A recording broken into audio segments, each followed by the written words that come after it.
وکیل صاحب بتائیے میں کیا کروں؟ وکیل صاحب بھی سوچ میں پڑ گئے۔ معاملہ بہت پیچیدہ تھا۔ ذرا دیر تک سوچتے رہنے کے بعد بولے، میری سمجھ میں تو بس ایک ہی بات آتی ہے۔ کون سی بات؟ آپ محمد علی قادری صاحب سے ملیے اور ان کو اپنا مسئلہ بتائیے۔ وہ کون ہیں؟ کیا کریں گے؟ بہت پہنچی ہوئی بزرگ شخصیت ہیں۔ اب میں سوچ میں پڑ گیا تھا۔ مجھے سوچتا ہوا دیکھ کر وکیل صاحب نے ٹوکا، اب کیا سوچنے لگے ایوب صاحب؟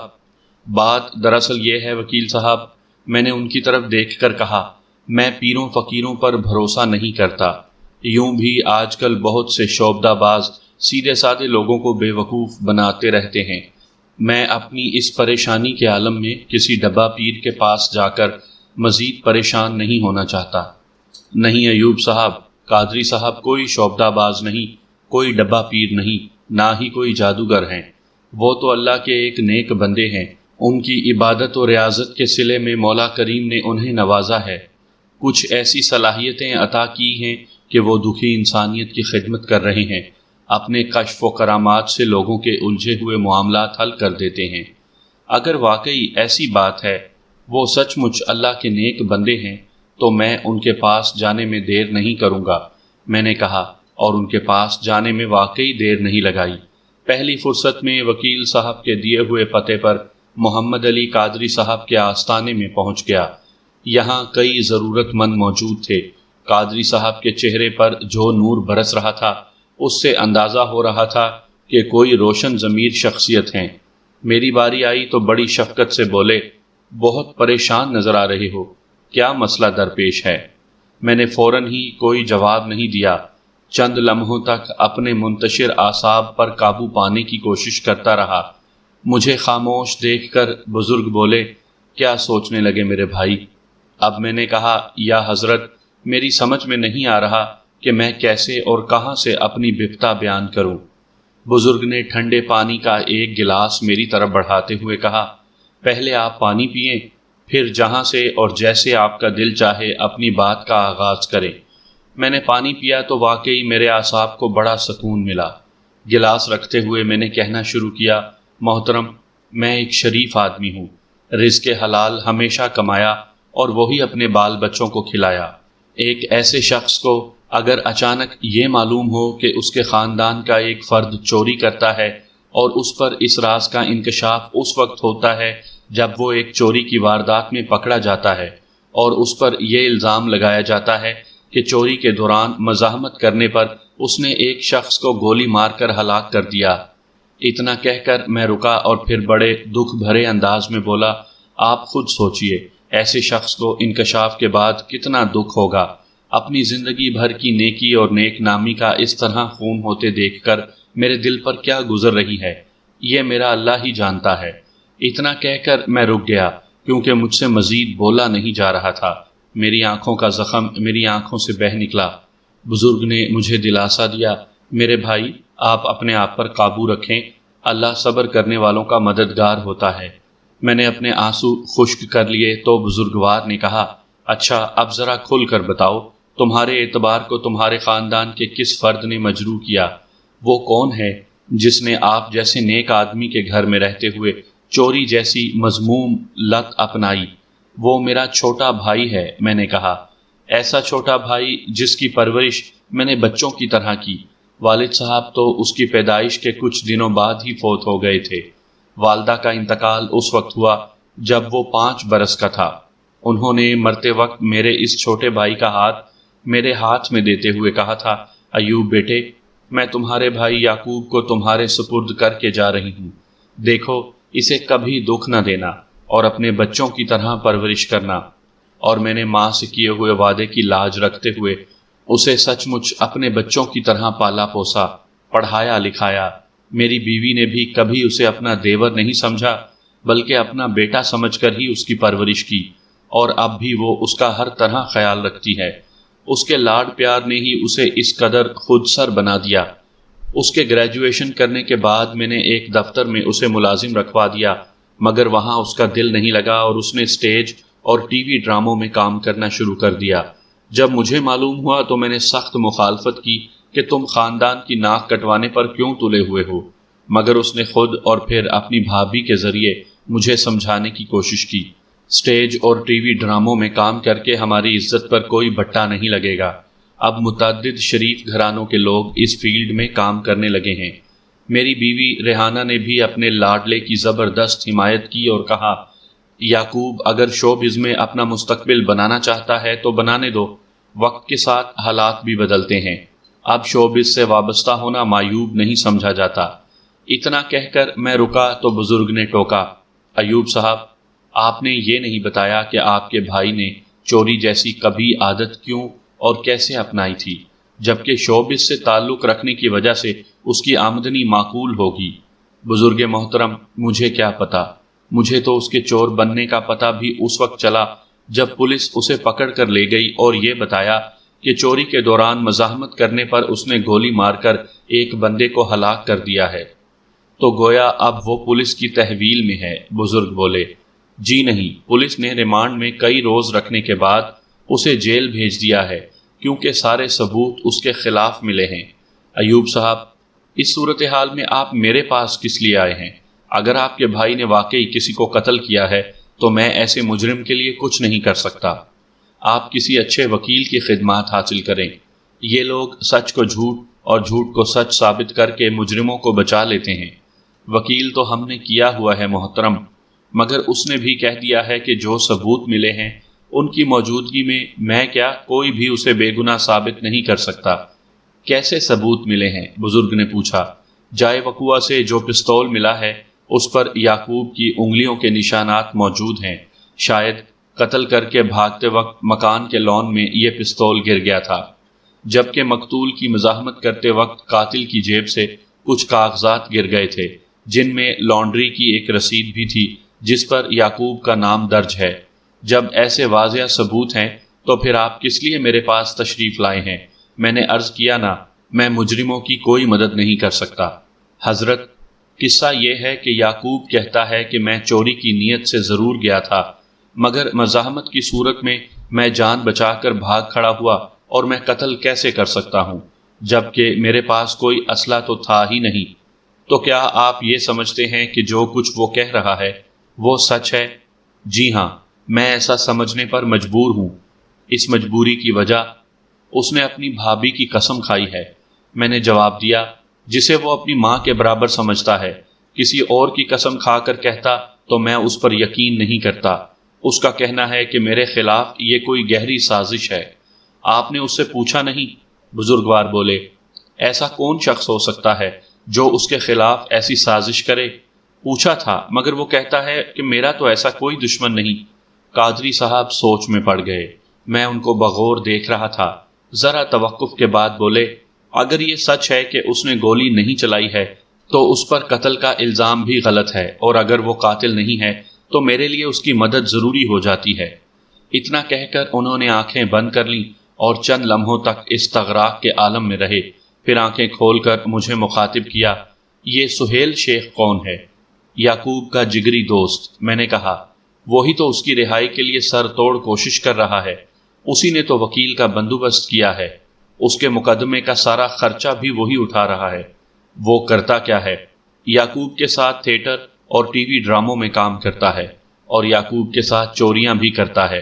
بزرگوار نے ترکی بہ ترکی کہا، مجھے اس کے بارے میں کچھ معلوم نہیں۔ بزرگ محترم، جب میں اپنے بھائی کے کرتوت سے بے خبر تھا تو مجھے کیا معلوم کہ کون اس کا شریک کار تھا؟ آپ کو نہیں معلوم؟ بزرگوار بولے، اسی لیے تو آپ کو بتا رہا ہوں کہ یہ دونوں چوریاں بھی مل کر کیا کرتے تھے۔ آپ کہہ رہے ہیں تو درست ہی کہہ رہے ہوں گے، میں نے جواب دیا۔ 100% درست کہہ رہا ہوں میرے بھائی، بزرگ نے اپنی بات پر زور دیتے ہوئے کہا، پھر ذرا رک کر بولے، آپ کے بھائی نے پولیس ریمانڈ میں یا اپنے وکیل سے یا آپ سے کبھی اس بات کا ذکر کیا کہ چوری میں اس کا شریک کار اس کا دوست سہیل شیخ ہوا کرتا تھا؟ نہیں حضرت، اس نے اس بارے میں سہیل شیخ یا کسی اور کا نام کبھی نہیں لیا۔ مجھے تو آپ کی زبانی اس وقت اس بات کا پتہ چلا ہے۔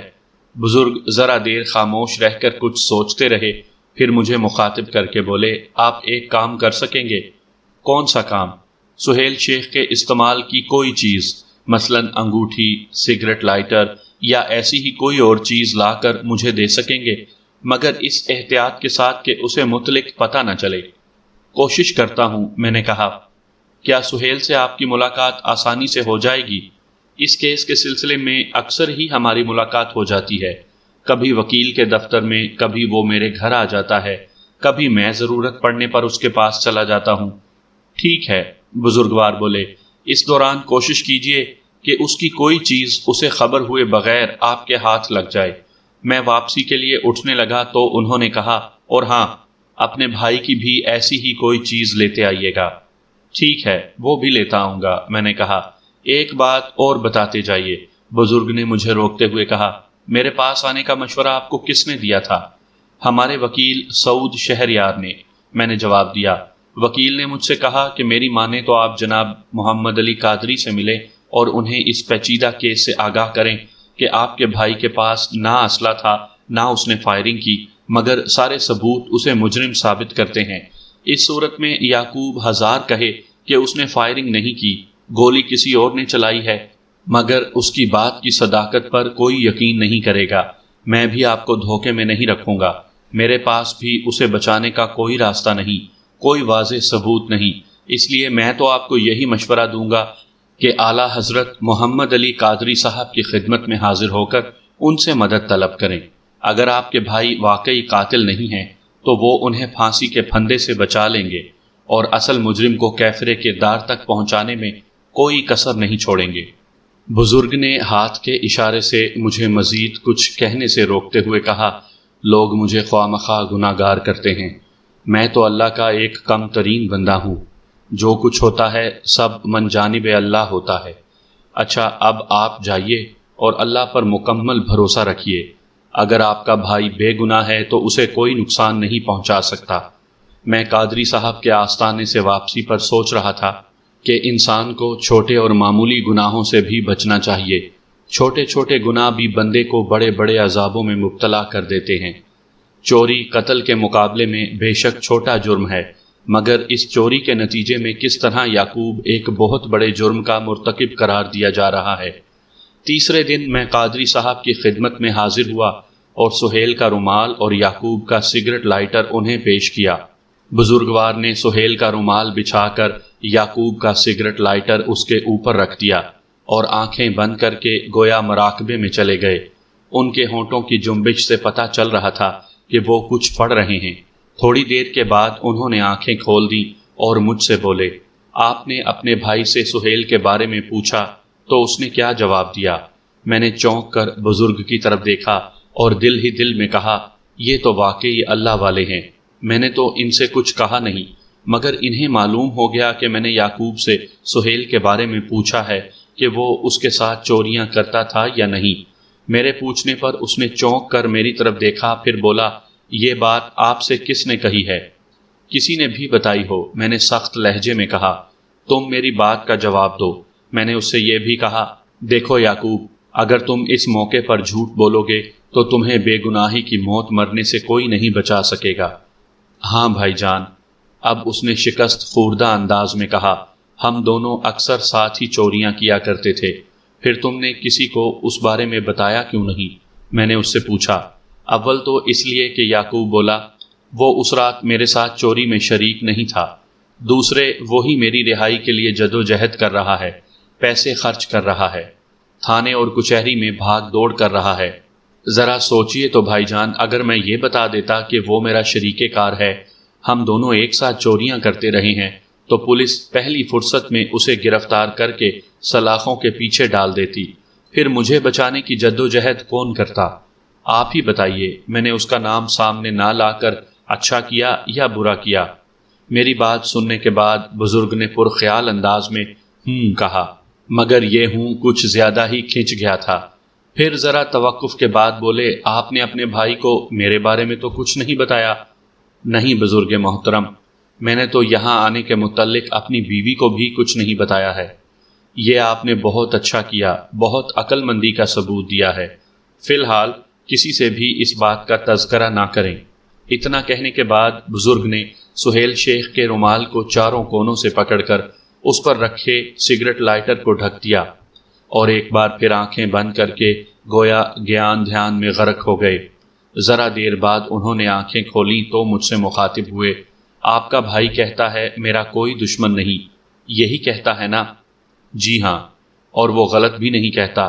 اس کے خلاف یہ گھناؤنی سازش اس کے کسی دشمن نے نہیں کی، اس کے جگری یار نے کی ہے۔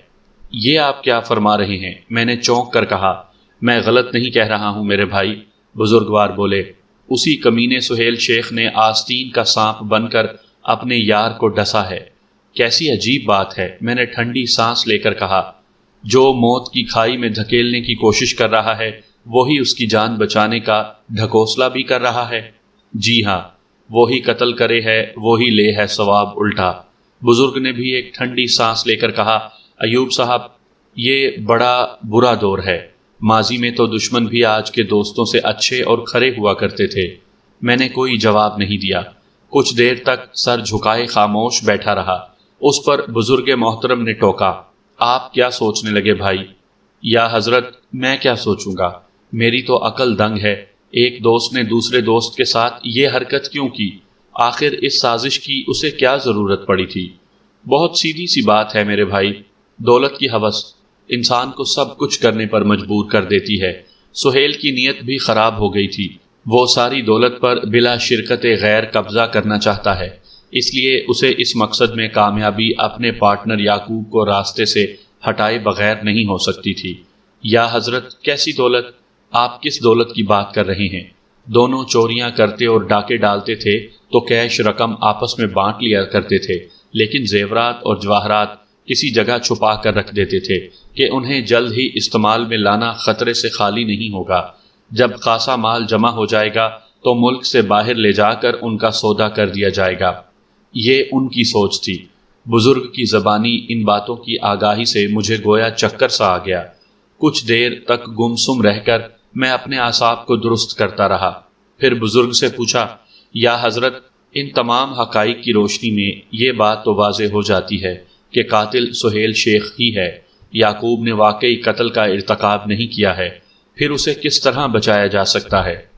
بزرگ نے آسمان کی طرف دیکھ کر اور شہادت کی انگلی اٹھا کر کہا، میرے بھائی، مارنے والے سے بچانے والا بہت بڑا ہے، اس کی ذات پر بھروسہ رکھیے، وہی کوئی نہ کوئی راستہ نکالے گا۔ میری واپسی سے پہلے بزرگ محترم نے مجھے ایک تعویذ دیا اور کہا، اپنے بھائی کے گلے میں ڈال دینا، اللہ بہت بڑا ہے، اس کے رحم و کرم سے مایوس نہیں ہونا چاہیے۔ نہیں بزرگ محترم، میں مایوس نہیں ہوں، میں نے کہا۔ اب میرے پاس آپ جمعرات کو تشریف لائیے گا، بزرگوار نے کہا۔ جمعرات کو بزرگ کے آستانے پر پہنچ کر ان کے کچھ کہنے سے پہلے میں بول پڑا، یا حضرت، میں آپ کو پہلے ہی یہ بتا دینا ضروری سمجھتا ہوں کہ میرے دل میں ایک پھانس تھی، اس لیے میں نے یعقوب سے پوچھ لیا، جب تم سٹیج اور ٹی وی ڈراموں میں کام کرتے تھے تو تمہیں چوری کرنے کی ضرورت پیش کیوں آئی؟ تم نے تو یہی کہا تھا کہ شاندار مستقبل کے حصول کے لیے یہ فیلڈ بہت کامیاب ہے۔ پھر یعقوب نے کیا جواب دیا؟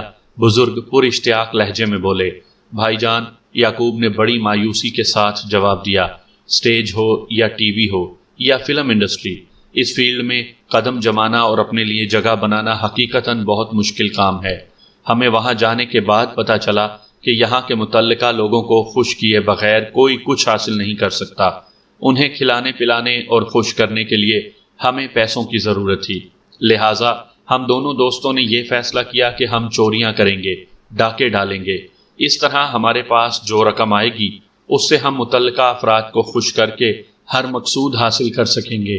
ابتدا میں ہم چھوٹی چھوٹی چوریاں کرتے تھے، پھر جب اس فیلڈ میں ہمارا تجربہ کچھ وسیع ہو گیا تو ہم بڑی واردات بھی کرنے لگے اور اس طرح ہمیں بڑے فائدے حاصل ہونے لگے۔ اتنا کہہ کر میں چپ ہوا تو بزرگ نے مسکراتے ہوئے کہا، دیکھیے ایوب صاحب، جس طرح چراغ سے چراغ جلتا ہے، ایک اچھائی سے دوسری اچھائی جنم لیتی ہے، بالکل اسی طرح ایک برائی کے ارتکاب کے بعد بندہ دوسری برائی کرنے پر مجبور ہو جاتا ہے۔ یا حضرت، آپ بالکل درست کہتے ہیں، میں نے بھی یعقوب سے یہی کہا۔ دیکھو میرے بھائی، تم نے میرے منع کرنے کے باوجود ایک برے راستے کا انتخاب کیا، اس کا انجام کیا ہوا؟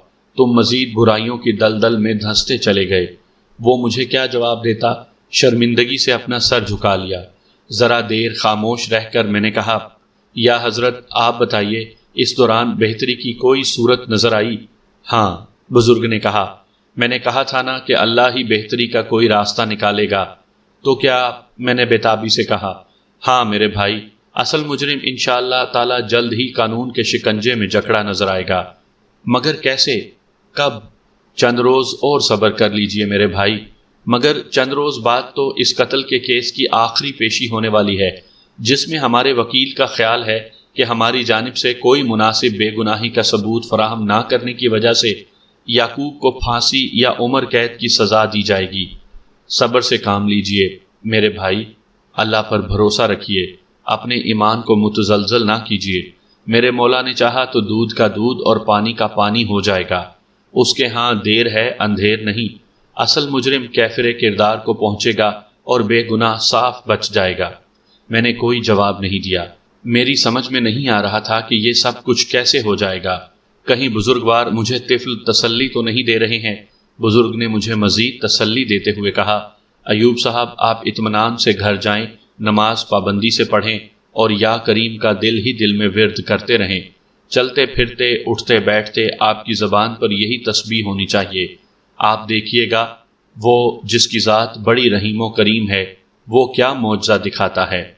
تیسرے دن یہ اطلاع میرے وکیل نے مجھے دی کہ اصل مجرم پکڑا گیا ہے اور یعقوب انشاءاللہ جلد ہی قتل کے کیس سے باعزت بری ہو جائے گا۔ میں نے اللہ کا شکر ادا کیا اور بھاگا ہوا بزرگ کی خدمت میں حاضر ہوا۔ یا حضرت، مجھے اطلاع ملی ہے کہ… ہاں، درست اطلاع ملی ہے۔ میرے اللہ نے چاہا تو آپ کا بھائی قتل کیس سے نجات حاصل کر لے گا۔ یا حضرت، یہ سب کچھ اچانک کیسے ہو گیا؟ میں نے تعجب کے ساتھ پوچھا۔ بتاتا ہوں، آپ اطمینان سے بیٹھیں تو۔ میں بیٹھ گیا تو بزرگوار بولے، اس روز آپ کے جانے کے بعد میں نے اسپیشل پولیس کے سربراہ کو فون کیا۔ آپ کے لیے ایک اطلاع ہے میرے پاس۔ میں نے کہا، آج رات کو زیورات اور جواہرات کا ایک بہت بڑا خفیہ سودا ہو رہا ہے۔ یہ سارا مال چوری کا ہے، بیچنے والا ملکی ہے جبکہ خریدنے والا غیر ملکی۔ آپ کون ہیں؟ دوسری طرف سے پوچھا گیا۔ یہ سوال اتنا ضروری نہیں جتنا آپ کے لیے وقت اور مقام جاننا ضروری ہے، اور موقع پر پہنچ کر خرید و فروخت کرنے والوں کو گرفتار۔ اچھا بتائیے، وہ کب اور کہاں یہ سودا کر رہے ہیں؟ میں نے جگہ اور صحیح وقت بتا کر ٹیلی فونک سلسلہ منقطع کر دیا۔ رات کے مقررہ وقت پر اسپیشل پولیس کا چھاپا پڑا اور بتائے گئے مقام سے مال مسروقہ کے ساتھ سہیل شیخ اور ایک یورپی باشندہ ڈیوڈ جانسن کو رنگے ہاتھوں گرفتار کر لیا گیا۔ سہیل نے تھانے پہنچ کر اس بات کا اعتراف تو کر لیا کہ یہ سارا سامان میں نے مختلف جگہوں سے چرایا تھا، مگر یعقوب کا نام کہیں بھی نہیں آنے دیا۔ مجھے میرے موکلوں نے اس بات کی اطلاع دی تو میں نے اسپیشل برانچ کے اسی عہدیدار کو فون کیا جس سے پہلے رابطہ کیا تھا۔ آفیسر، سب سے پہلے تو کامیاب چھاپے کے بعد مجرموں کو رنگے ہاتھوں پکڑنے کی مبارک ہو۔ اس کے بعد ایک اور ضروری اور اہم اطلاع یہ ہے کہ مجرم نے اپنے ساتھی اور شریک کار یعقوب کا نام دانستہ اس ضمن میں نہیں لیا ہے۔ آپ وہی تو نہیں ہیں جس سے… جی ہاں، میں وہی ہوں، آپ لوگوں کا ہمدرد اور ایک ذمہ دار شہری۔ اور یہ یعقوب جو اس کا ساتھی ہے ان دنوں جیل میں ہے، اور جس پر الزام ہے کہ چوری کے دوران مزاحمت کرنے پر اس نے فائر کر کے ڈیفنس کے ایک رہائشی کو قتل کر دیا تھا۔ اوہ، تو اس کا مطلب ہے… جی ہاں، آپ درست سمت پر سوچ رہے ہیں۔ اس سارے مال مسروقہ کے دونوں حصے دار تھے، یعنی گرفتار شدہ مجرم سہیل شیخ نے یعقوب کو موت کی وادی میں پہنچا کر سارے مال پر خود قبضہ کرنے کی کوشش کی تھی۔ جی ہاں، میں نے کہا، آپ جیسے زیرک آفیسر کے لیے یہ اطلاع ہی کافی ہے۔ ذرا سی کوشش سے آپ معاملات کی تہہ تک پہنچ جائیں گے۔ یہاں تک کہہ کر بزرگ ذرا دیر کے لیے رکے، پھر بولے، سہیل کے بارے میں مجھے میرے موکلوں سے معلوم ہوا کہ ابتدا میں تو اس نے صاف انکار کر دیا کہ میں یعقوب کے ساتھ چوریاں نہیں کرتا تھا۔ مجھے تو اس کے چور ہونے کا علم اس وقت ہوا جب چوری کرتے ہوئے اس نے ایک قتل کر دیا تھا، لیکن جب سہیل کو تھانے کے ڈرائنگ روم کی چند بار سیر کروائی گئی تو اسے اقرار کرنا پڑا کہ ہم دونوں ساتھ ہی چوریاں کرتے تھے، اور پھر تم نے اسے قتل کے الزام میں گرفتار کروا کر سارا مال اکیلے ہضم کر لینا چاہا۔